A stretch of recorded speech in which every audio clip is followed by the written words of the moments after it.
Assalamualaikum warahmatullahi wabarakatuh. Selamat berbahagia jamaah ngaji tafsir Al-Quran dengan referensi kitab tafsir Al-Ibris mu'alif Mbah Kyai Haji Bisri Mustafa Rembang dengan sanad Mbah Kyai Haji Samsul Muin Khalid, pendiri dan pengasuh Pondok Pesantren Darul Amin Jajak Banyuwangi, Jawa Timur. Semoga berkah. Dilanjutkan surat Al-Baqarah ayat 104 dan 105. A'udzu billahi minasyaitonir rajim. Bismillahirrahmanirrahim. Ya ayyuhalladzina amanu la taqulu ra'ina wa qulu durna wasma'u walil kafirina adzabun alim. Ma yawaddul ladzina kafaru min ahlil kitabi walal musyrikina ayyunazzala alaikum min khairin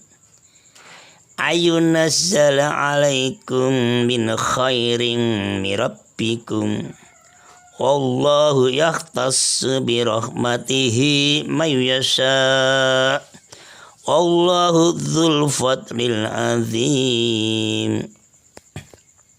Ya ayyuhalladzina eling-eling wong akeh amanu kang padha iman sapa alladzina la taqulu aja padha ngucap sira kabeh ra'ina ing ucapan ra'ina wa qulu lan padha ngucap sira kabeh alladzina amanu ngucap ungdurna ing lafat ungdurna tegese nyerantekno wasmau lan krungu sira kabeh walil kafirina lan iku kedhe wong kafir adzabun teseso alimun kang kawilang loro. Ayat 105.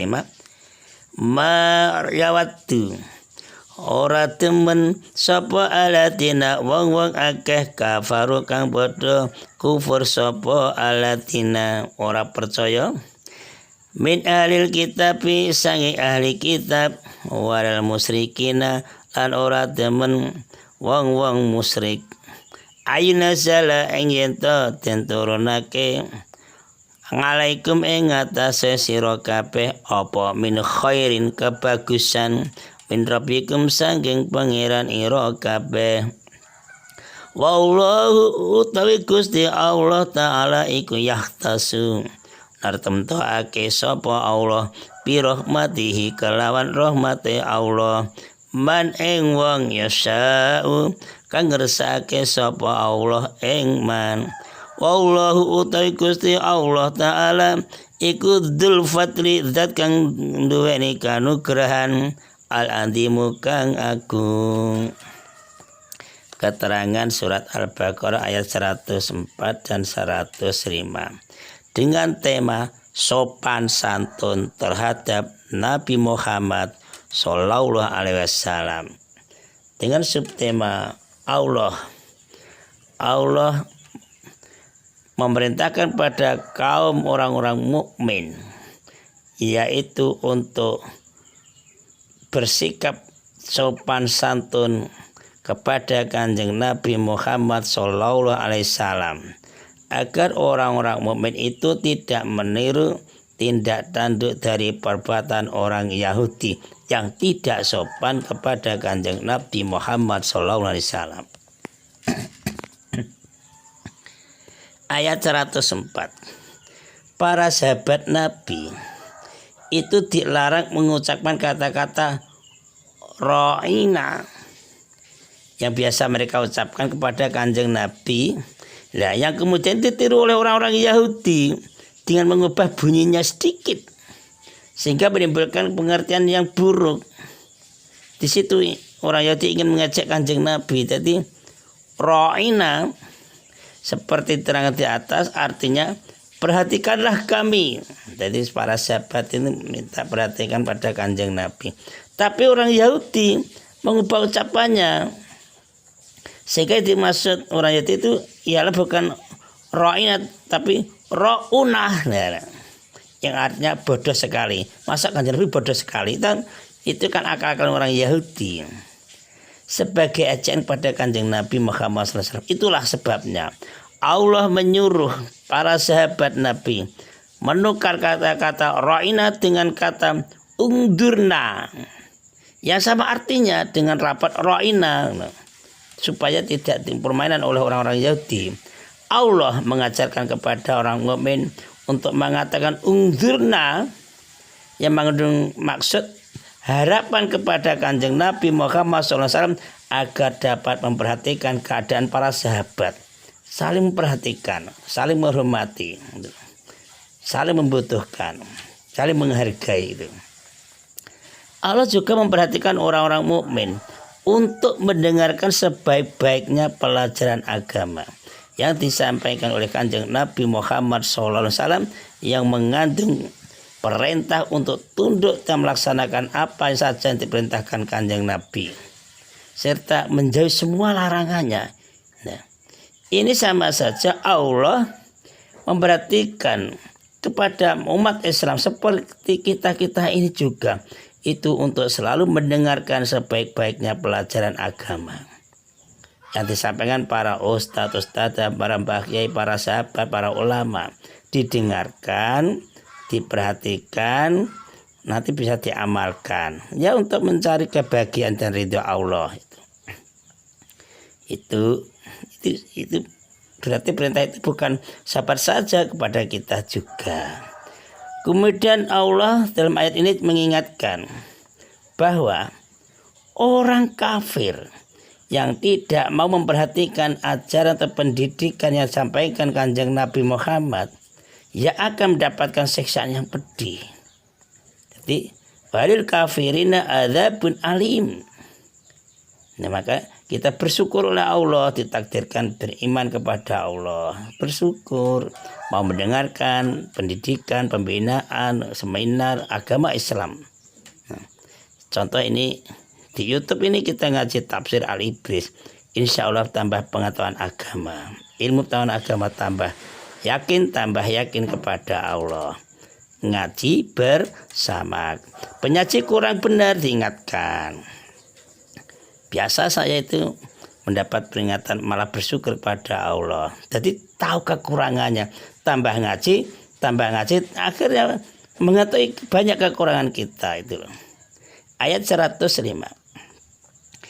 Para ahli kitab yang terdiri atas orang-orang Yahudi, orang-orang Nasrani, begitu pula orang-orang musyrik, golongan itu tidak mempercaya pada Kanjeng Nabi Muhammad SAW. Loh, mengapa kok tidak mempercaya? Karena mereka itu punya iri hati, dengki. Irinya karena apa? Loh, Kanjeng Nabi diberi wahyu oleh Allah yang lebih baik, lebih lengkap, lebih sempurna. Kan iri. Orang malah bersyukur, malah iri itu loh. Jadi golongan para ahli kitab yang terdiri dari orang Yahudi, orang Nasrani, orang musyrik Mekah itu sedikit pun tidak mau mengakui bahwa Al-Quran, kitab yang paling banyak mengandung kebaikan, Al-Quran yang paling banyak penuh hidayah, tidak percaya, tidak mengakui. Dengan Al-Quran itulah Allah menghimpun dan menyatukan umat serta melenyapkan penyakit syirik yang bersarang di hati mereka, di hati manusia. Al-Quran menjelaskan tauhid yang murni itu memang di Al-Quran. Juga Al-Quran memberikan beberapa prinsip peraturan hidup dan penghidupan hambanya. Ya mereka ya kita ya semuanya. Ada pedomannya yang sudah komplit. Akidah, fikih, muamalah komplit. Demikian halnya orang-orang musyrik. Setelah orang musyrik melihat kenyataan bahwa makin lama Al-Quran makin tampak kebenarannya. Betul ini. Tambah zaman sekarang terbukti banyak penemuan-penemuan yang dari Al-Quran. Perahu Nabi Nuh, kapal Nabi Nuh, makam Siti Hawa, makam Nabi Adam. Semuanya akhirnya makin lama makin ketemu. Kebenaran tampak. Nah, jadi orang-orang musyrik itu loh kok melihat kenyataannya Al-Quran kok tambah lama tampak kebenarannya dan menjadi pendorong yang kuat bagi perjuangan muslimin. Orang Islam seperti kita lebih yakin Al-Quran nyata, bukti nyata, surat perintah dari Allah dilewatkan Kanjeng Nabi Muhammad SAW disampaikan pada kita ini langsung. Jadi nggak main-main. Nah, untuk itulah orang-orang musyrik itu berusaha sekuat tenaga untuk menguasai keadaan. Apa tujuannya? Untuk menghancurkan perjuangan umat Islam. Supaya apa? Islam harus lenyap sama sekali di permukaan bumi. Orang-orang musyrik. Walaupun orang musyrik seperti itu tidak dapat merealisasikan angan-angannya. Tidak bisa membuktikan cita-citanya. Tidak bisa. Pokoknya siapapun, orang musyrik atau orang fasik, orang munafik, kok ingin menggulingkan Al-Quran, ingin melecehkan Al-Quran, tidak mungkin, mustahil. Jelas itu siapapun ya. Karena apa? Karena Allah telah menentukan kehendaknya Allah, yaitu memilih orang yang dikehendaki oleh Allah semata-mata karena rahmatnya Allah. Allah lah yang melimpahkan keutamaan bagi orang-orang yang dipilih untuk diberi kenabian. Ya Allah lah yang melimpahkan kebaikan dan keutamaan sehingga seluruh hamba Allah bersenang-senang dalam kebahagiaan. Itu kehendak Allah, kita tidak usah macam-macam. Maka tidak seharusnya lah apabila ada seorang hamba Allah yang merasa dengki kepada seseorang yang telah diberi kebaikan, diberi keutamaan. Ya, karena saluran kebaikan dan keutamaan itu datangnya dari Allah semata, khusus dari Allah. Memang Kanjeng Nabi Muhammad sudah dikehendaki oleh Allah, jadikan Nabi akhir zaman untuk menerima kitab suci Al-Quran untuk akhir zaman sudah kehendak Allah. Al-Quran itu tidak hanya di dunia. Al-Quran itu sampai di alam kubur. Banyak para ulama-ulama, ada yang bermimpi, semua ulama berkumpul ngaji Al-Quran. Bahkan ulama-ulama ngaji kitab Ihya. Ya sesuai kebiasaan di dunia. Sampai di surga pun masih baca Al-Quran. Malah saya sendiri berdoa, ya Allah, saya pribadi bisa di alam kubur, saya masih mendengarkan ngaji tafsir Al-Ibris, Al-Quran komplit terus sampai menunggu hari kiamat. Sampai surga pun senang baca Al-Quran, mendengarkan Al-Quran. Nah, cita-cita kan baik gak apa-apa, itu malah baik itu. Kesimpulan 1, Allah memerintahkan umat Islam agar umat Islam itu bersikap sopan santun terhadap Kanjeng Nabi Muhammad SAW. Itu sama saja kita sebagai masyarakat ya bersikap sopan santun kepada para bapak ibu guru, para ulama, ustadz-ustadznya. Pokoknya kapan pimpinannya ustadznya baik, insya Allah juga baik. Apalagi kita menghadapi ulama-ulama, mbah kiai yang mengajar kita lebih sopan santun.